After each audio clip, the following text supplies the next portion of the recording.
राज्यात महायुतीचं सरकार स्थापन झाल्यानंतर उद्या म्हणजेच 15 डिसेंबर रोजी नागपूरमध्ये मंत्रिमंडळाचा विस्तार होणार आहे। कोणतेही सरकार स्थापन झाल्यानंतर मुंबईत मंत्रिमंडळातील मंत्र्यांचा शपथविधी सोहळा हा पार पडतो। मात्र यावेळी हाच सोहळा नागपूरमध्ये होणार आहे। यापूर्वी पुण्यातही मंत्रिमंडळाचा शपथविधी सोहळा पार पडला होता। मुंबईच्या बाहेर नागपूर आणि पुण्यात मंत्रिपदाचा शपथविधी झालेला आहे। पुण्यात तत्कालीन मुख्यमंत्री बाळासाहेब खेर यांच्या मंत्रिमंडळाचा शपथविधी हा 19 जुलै 1937 रोजी पार पडला होता। याबाबत लोकमत वृत्त समूहाने अधिकची माहिती प्रकाशित केली आहे। तर नेमकं 1937 साली असं काय झालं होतं याबद्दलच थोडक्यात जाणून घेऊयात। आता तेव्हा कुणी शपथ घेतली होती हे सांगायचं झालं तर तत्कालीन मुख्यमंत्री बाळासाहेब खेर यांच्या मंत्रिमंडळात ए.बी. लठ्ठे यांनी अर्थमंत्री, के.एम. मुन्शी यांनी गृह आणि कायदा, एम.डी. गिल्डर यांनी आरोग्यमंत्री, मोरारजी देसाई यांनी ग्रामीण महसूल कृषी, तर एम.वाय. नुरी यांनी सार्वजनिक बांधकाम मंत्री आणि एल.एम. पटेल यांनी स्थानिक स्वराज्य संस्था खात्याचे मंत्री म्हणून शपथ घेतली होती। या मंत्रिमंडळानं 6 पार्लमेंटरी सचिवांची नियुक्ती केली होती। त्यामध्ये Gulzarilal Nanda, BN. Gupte, Hansa Mehta, MP. Patil, TR. नेसवी आणि बी.एस. हिरे यांचा समावेश होता।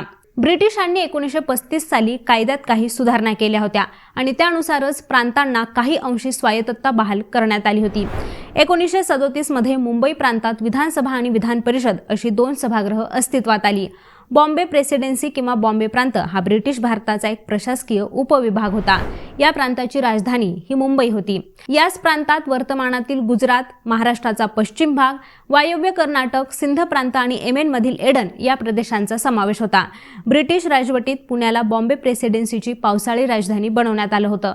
त्यावेळी तत्कालीन राज्यपाल हे पुण्यात होते आणि त्यामुळेच बाळासाहेब खेर यांचा मुख्यमंत्री पदाचा आणि त्यांच्या मंत्रिमंडळाचा शपथविधी हा पुण्यातील कौन्सिल हॉल इथं 19 जुलै 1937 रोजी पार पडला होता। सुमारे 2 वर्ष मुख्यमंत्रीपद भूषवल्यानंतर बाळासाहेब खेर हे 1940 नंतर पुन्हा एक वेळेस भारतीय स्वातंत्र्य चळवळीत सक्रिय सहभागी झाले होते। 1995 मध्ये या शहराचं बॉम्बे हे अधिकृत नाव बदलून मुंबई करण्यात आलं। स्वातंत्र्यानंतर मुंबई प्रांताचे पहिले मुख्यमंत्री होण्याचा मान सुद्धा बाळासाहेब खेर यांनाच मिळाला होता।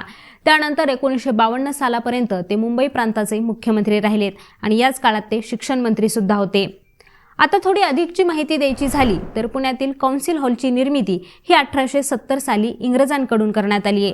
त्यावेळी या जमिनीची किंमत ही 50,875 रुपये इतकी होती। तर या हॉलच्या बांधकामासाठी त्या काळी 1,22,940 रुपये एवढा खर्च आला होता। आता मंडळी, ही माहिती तुम्हाला कशी वाटली ती आम्हाला कमेंट करून नक्की सांगा आणि यांसारख्याच विषयांची माहिती मिळवण्यासाठी लेट्सअप मराठीला सर्वच सोशल मीडिया हँडलवरती फॉलो करायला विसरू नका आणि पाहत रहा लेट्सअप मराठी।